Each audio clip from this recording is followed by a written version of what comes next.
La première maison de haute couture au Maroc, une épopée nommée Jost. En 1934, Casablanca voit naître une institution marquante dans l'univers de la mode, la maison Jost, première maison de haute couture au Maroc. Derrière ce projet audacieux se trouve Josette Charbonnel-Achille, une Française installée au Maroc depuis son jeune âge. Cette initiative allait marquer le début d'un long voyage, mêlant l'élégance de la haute couture française aux racines du patrimoine marocain. Mais qui était vraiment Josette Charbonnel-Achille? Contrairement à ce que l'on pourrait croire, elle n'était pas couturière. En réalité, elle avait une maîtrise limitée de l'art de la couture, au point qu'il était dit qu'elle peinait à fermer un bouton. Pourtant, sa sœur cadette Gaby, une couturière talentueuse et créative, jouait un rôle clé dans la réussite de Jost. Ensemble, elles ont fondé cette maison de haute couture. La maison Jost commence à se faire un nom grâce à une clientèle distinguée et à des partenariats exclusifs. En 1938, elle devient le représentant officiel de Lucien Lelong, l'une des grandes figures de la haute couture française. Malheureusement, la collaboration s'est brutalement interrompue en 1939, lorsque Gaby périt tragiquement dans un accident d'avion. Après ce drame, Josette reprend les rênes de l'entreprise avec l'aide de son mari, Raymond Achille, qui gérait les aspects commerciaux, tandis que Josette brillait dans les relations publiques et la direction artistique.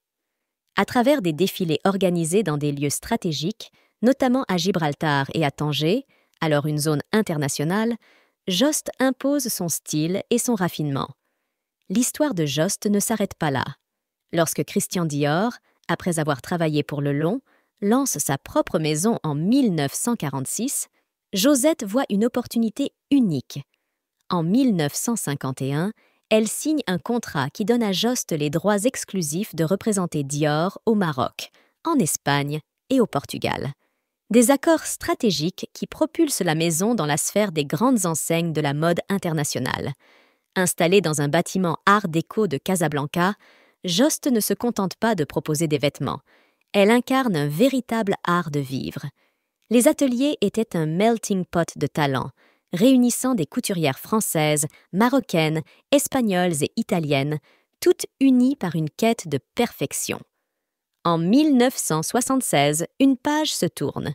La maison Jost passe entre les mains de Tami Tazi, figure emblématique de la mode marocaine. Déjà connue dans le milieu, elle fut mise à l'honneur en 1965 dans Vogue America, qui la décrivait comme une princesse exotique, sophistiquée et moderne.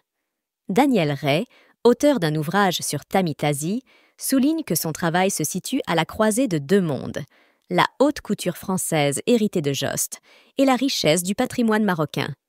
Ces créations sont aujourd'hui des symboles d'élégance et de respect des traditions marocaines ancestrales. Alors, connaissez-vous cette histoire? Dites-moi dans les commentaires et à la prochaine.